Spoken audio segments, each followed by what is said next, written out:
So let me tell y'all something. This was the best salon opener I've ever been to. Am I lying? The best salon opener. Oh, it was epic. So epic.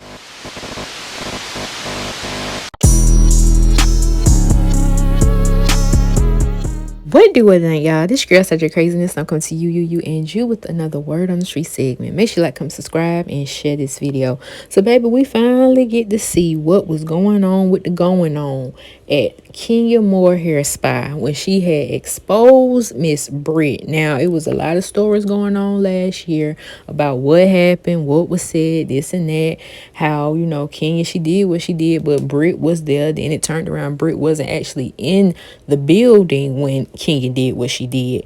And now it all is making sense now since we finally got some type of context with the whole incident. You all of those long years, okay? You over here on Snapchat. Your daddy was like Snapchat me now.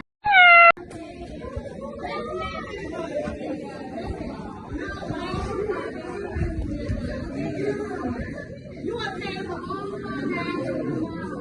When you done escort, there's an IG for an email down on flash. She charges $1,400 for appointment. You not only a hoe, you a cheat. You a cheat.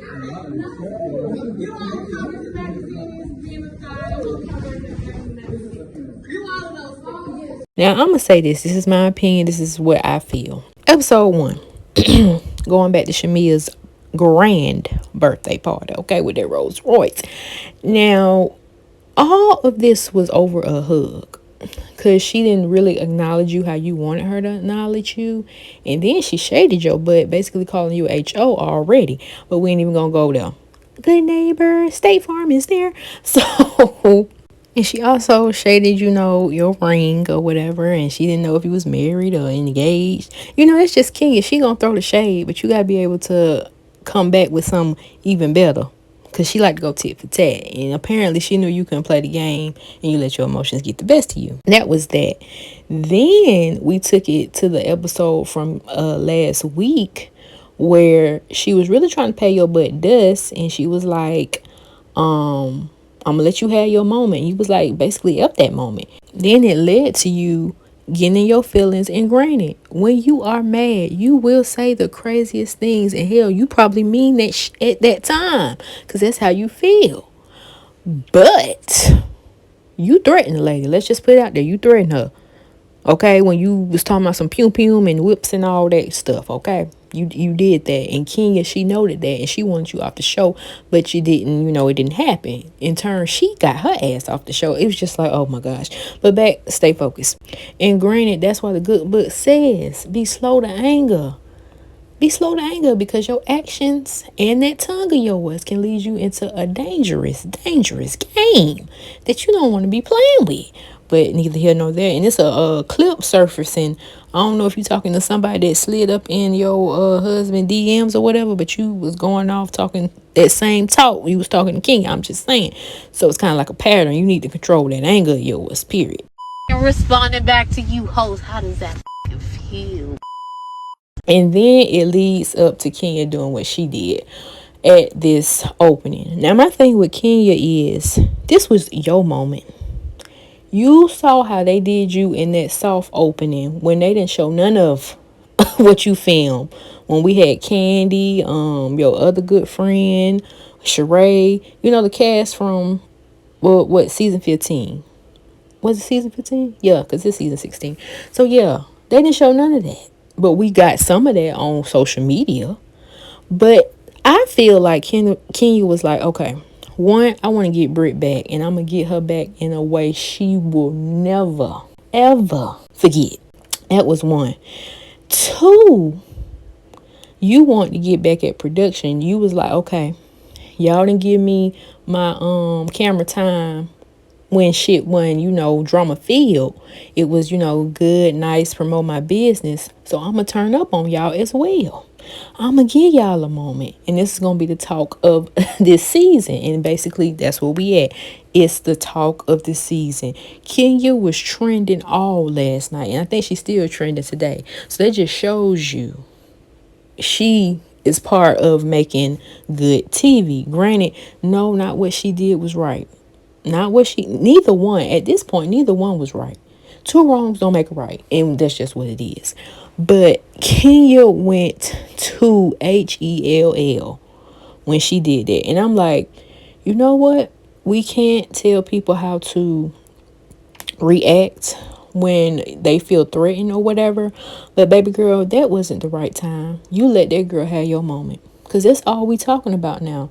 How you expose somebody else, and this is supposed to be your event. So you can promote your business so people can come to your business and show off your good work that you done put into this damn business and get you some customers. Now, child, this is the only thing they're gonna talk about. Kenya exposing this girl at her own damn event. You let your ego get to your head when you should have just kept paying her dust, letting her keep make a fool of herself. And then if you want to embarrass her another kind of way. And not at that. Like, child, it was a sad moment. It was a sad moment because I feel like you think now that I wasn't gonna get reprimanded, but then that last poster board you put up where she was, somebody said she's, you know what, giving that sloppy toppy. I was like, oh Lord, no she didn't. No, she didn't. And then it got to a point where I think Brit was talking about she was going to take legal action. And Bravo was like, oh, hell no. You ain't about to put us in this because we already got stuff going. No, we don't need no lawsuit, no nothing. So, yeah, we're going to cut your tie. We're going to cut ties with you. And they put it up. Basically saying that was it for you, baby. They were not going to be filming with you anymore.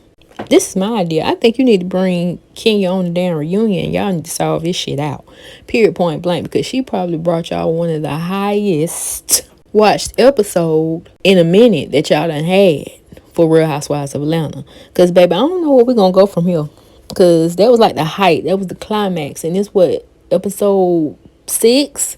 And how many episodes y'all got left to go?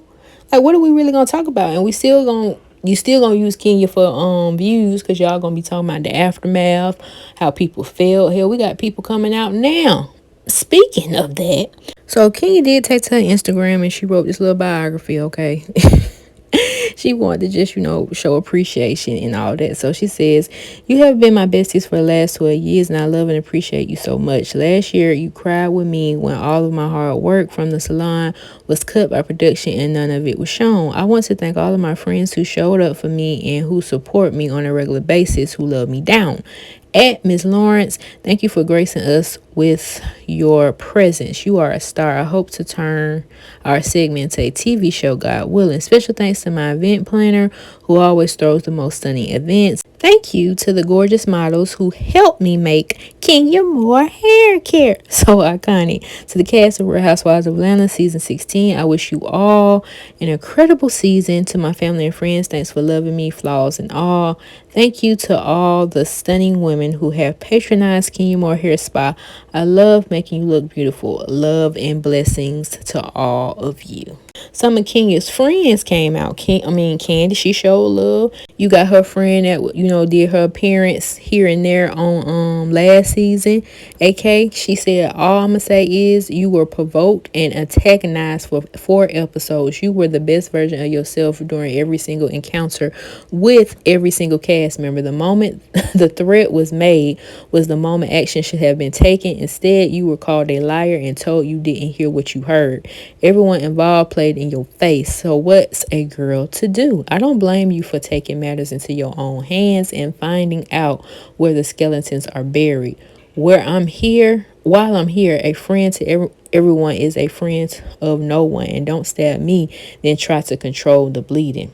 And then we got Eric Robinson. He actually, when this happened, he went on his live and was like, baby, I wasn't expecting this. He was giving his spiel about, he couldn't give it all, but he gave, a little bit. Standing there in awe. Like, these people think this is just hype for whatever. But when you see all the people leave outside because the read was that bad, like, at this point, I'm like, baby, am I your friend? I want to make sure, because just in case you try to get me together, where you just gathered this child and put them 6 feet under and left the casket door open is crazy.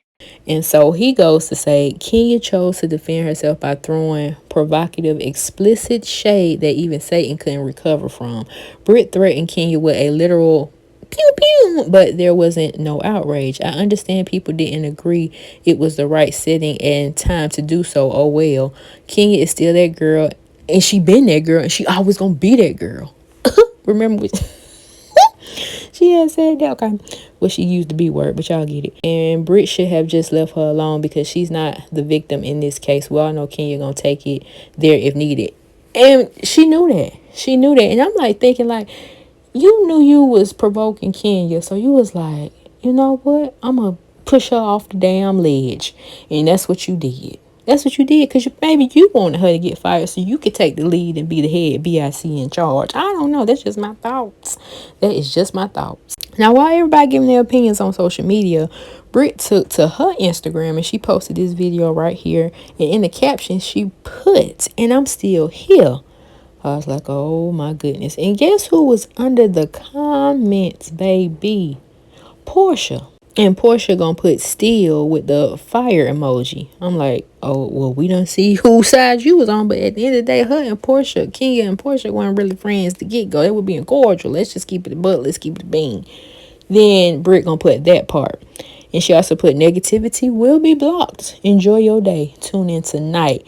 Now, she ended up changing a little bit of what she said. Now, in the comment section, instead of her saying, "I'm still here," she puts, "I'm still standing strong no matter what." Girl, nobody care about you playing victim. That's what it's giving. And that's what you gave us when it really hit the fan. You was playing victim. Granted, you apologized, but I'm going to keep it real. I don't think she meant it. I just think she did it because she knew she had to. Everybody was on her ass like, yeah, you need to go ahead and do that because you don't know Kenya like we know Kenya. You don't know Baby D like we know Baby D. But y'all tell me y'all thoughts in the comment section below. Who you thought was right in the situation? Hell, do you think both of them was wrong? They should have both got reprimanded. Let me know, and I'll see you on the next one.